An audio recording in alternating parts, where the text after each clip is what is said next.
Shalom à tous. 484 jours que je parle sur chaque scène possible.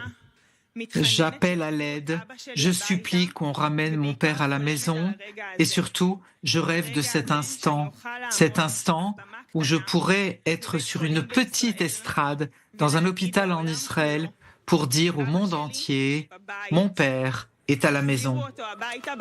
On l'a ramené à la maison en vie. 484 jours d'enfer sont passés sur mon père, 1 an et 4 mois où il a été dans un endroit le plus sombre et le plus effrayant au monde. Mon père raconte qu'il a été détenu dans des conditions inhumaines par des terroristes cruels qui l'ont torturé psychiquement, physiquement, affectivement. Mon père n'a pratiquement pas vu la lumière du jour. Il a été affamé pendant de longues périodes et a perdu du poids de manière extrême. Il dit qu'il est resté en isolement très dur et souvent il a perdu l'espoir de rentrer un jour à la maison. Mon père a vécu 484 jours en sachant qu'à chaque instant, il pouvait vivre son dernier instant, en sachant que ces monstres terroristes pouvaient l'exécuter ou que la pression militaire le tuerait, comme il a appris qu'il était arrivé à des dizaines d'autres otages. Mon père a vécu l'enfer qu'aucun d'entre nous ne peut même commencer à imaginer un jour. Il s'est mesuré à ce que aucun être au monde ne devrait se mesurer. Il a choisi de s'envelopper du drapeau d'Israël et de sortir sur ses 2 jambes malgré sa faiblesse et ses douleurs. Mais à l'intérieur, il est brisé par ce qui s'est passé dans notre communauté le 7 octobre et par ce que le peuple d'Israël continue à subir. J'ai toujours su que mon père était fort, mais je n'ai jamais compris combien il était fort.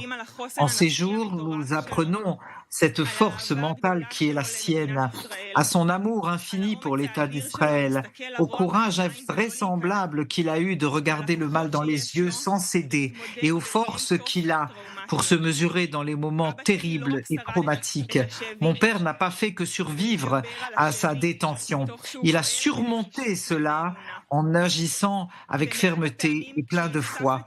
Les quelques rares fois où il a vu la presse dans sa détention, il raconte combien il a été renforcé en voyant le peuple d'Israël et les soldats de défense d'Israël se battre pour qu'il rentre à la maison. Par contre, il a été brisé et affaibli en voyant la division, la violence et l'incitation à la violence qui règne parmi nous. Les premières questions que mon père a posées en rentrant chez nous a été « Que puis-je faire pour aider à tous les ramener à la maison ?» Avec les yeux pleins de larmes, la gorge serrée. Mon père n'est pas prêt à renoncer, bien qu'il soit encore très faible et qu'il attend une longue réhabilitation. Il demande à faire tout ce qui est possible pour faire sortir ses frères et sœurs de l'enfer. Si nous regardons tous ceux qui rentrent de détention, nous pourrons apprendre beaucoup sur nous-mêmes en tant que peuple, société, humanité. Nous comprendrons ce qui est le plus important aujourd'hui. À quoi peut-on et doit-on renoncer et combien il serait bon qu'on œuvre sur la base de la morale humaine et juive. Mon père a demandé aujourd'hui qu'on lui raconte ce qui s'est passé à Kfar Aza le 7 octobre. À sa demande, nous avons passé une liste terrible de 64 amis et amours et qui ont disparu. Il était terrorisé et effrayé de voir que tant de ses voisins et amis ont été assassinés. Les gens de notre communauté qui ne reviendront plus jamais. Mon père est revenu à la vie et supplie que l'on ne perde pas un instant ni ne passe une occasion de sauver des gens vivants et qu'on amène les morts à leur inhumation. Nous aussi, nous avons vécu 494 jours d'enfer. En cette période, des milliers de fois, j'ai eu tellement peur que cet instant n'arrive plus jamais. Parfois, j'ai imaginé le pire et j'ai perdu l'espoir. Un instant avant de dire ici merci, je voudrais me recueillir et demander pardon. Pardon à toutes les familles qui ont perdu le plus cher qu'ils aient au monde. Pardon que vous ayez perdu pour la chance que mon père ou d'autres otages rentrent à la maison. Pardon que le deuil ait frappé à vos portes pour que nous puissions recevoir une vie. Pardon aux citoyens, aux soldats, aux membres des forces de sécurité qui ont sacrifié leur vie pour nous, pour l'État d'Israël, pour la sécurité de tous les citoyens de ce pays. Pardon et merci de tout notre cœur. Probablement jamais nous ne pourrons suffisamment demander pardon et remercier comme nous le ressentons profondément. Sachez que vous êtes dans nos cœurs à jamais. Encore un énorme pardon aux otages qui étaient vivants et ont été assassinés en détention. J'aime chacun d'entre vous comme si vous étiez ma propre famille. Notre rêve était de vous revoir ici à la maison. Ça n'aurait pas dû arriver. Vous auriez dû être à la maison depuis longtemps.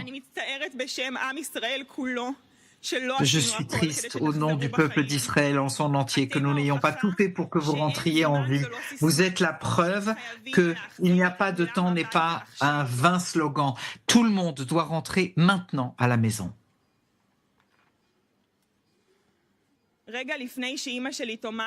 Un instant avant que ma mère remercie tout le monde, je voudrais vous dire que je comprends les sentiments mêlés qu'il y a dans une partie de la population à propos de cet accord. Au fil de cette période, j'ai rencontré des milliers de personnes qui ont exprimé devant moi leur crainte des prix lourds à payer. Cette peur nous est commune à tous. J'aimerais tant qu'on puisse ramener tout le monde de manière plus simple, mais malgré l'énorme complexité, je prie que nous sachions être forts ensemble, que Dieu nous préserve et que nous ramenions la confiance et la sécurité par un changement de politique et l'union dans le peuple. C'est le moment de regarder le mal dans les yeux et faire le nécessaire pour que le bien règne parmi nous, comme mon père l'a fait en détention. Je crois en nous, en tant qu'Israéliens, en tant que Juifs, en tant qu'humains, en tant que société. Nous saurons nous mesurer avec toutes ces complexités et le plus important de tout, que nous sachions après cette période tumultueuse être ensemble pour créer une réalité où nous nous voyons et nous respectons mutuellement, travaillant dur pour qu'on puisse vivre ici, ensemble, sur cette terre extraordinaire qui est la nôtre quand il y aura la paix parmi nous. Merci.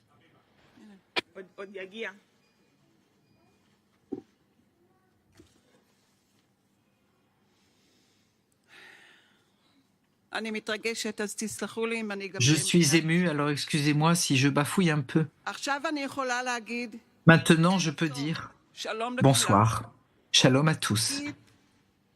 Kif, notre Kif est rentré chez nous. Combien il est bon qu'il soit rentré à la maison. Pour moi, voir Kit avec nous, vivant, respirant, mangeant, souriant, c'est mouvant. C'est la chose la plus extraordinaire, la plus énorme, la plus émouvante qui soit. Il y a encore 79 otages à Gaza. Tous ont le droit de rentrer à la maison. Toutes leurs familles ont le droit de sentir ce que nous sentons maintenant. Je voudrais remercier tellement de monde qui était à nos côtés pendant toute cette période et nous ont aidés à ramener Kif, mon Kif, à la maison. Merci à Benjamin Netanyahu, le Premier ministre, d'avoir choisi de prendre une décision courageuse. Merci d'avoir décidé de sauver des vies humaines. Merci à l'équipe de négociation, d'Eddie, Ronen et Nitan, qui ont travaillé jour et nuit, sans relâche, pour ramener nos proches à la maison. Merci au coordinateur Gal Hirsch et merci de tout cœur, un énorme merci au groupement des familles d'otages qui est pour nous un véritable foyer. Merci aux membres du cabinet, aux membres du gouvernement qui ont soutenu l'accord et vous avez ainsi défendu nos valeurs de peuple juif qui défend la vie. En particulier, merci à l'administration américaine et en particulier au président Trump vous avez sauvé la vie de Kit et vous nous l'avez ramené à la maison. Merci aussi à l'administration Biden qui a soutenu, aidé et marché à nos côtés pendant toute cette période sombre. Le retour de Git souligne l'urgence de ramener tous les otages à la maison, vivants comme morts. Et nous vous faisons confiance. Vous réussirez à remplir la mission la plus importante qui est la vôtre. Tous les ramener à la maison.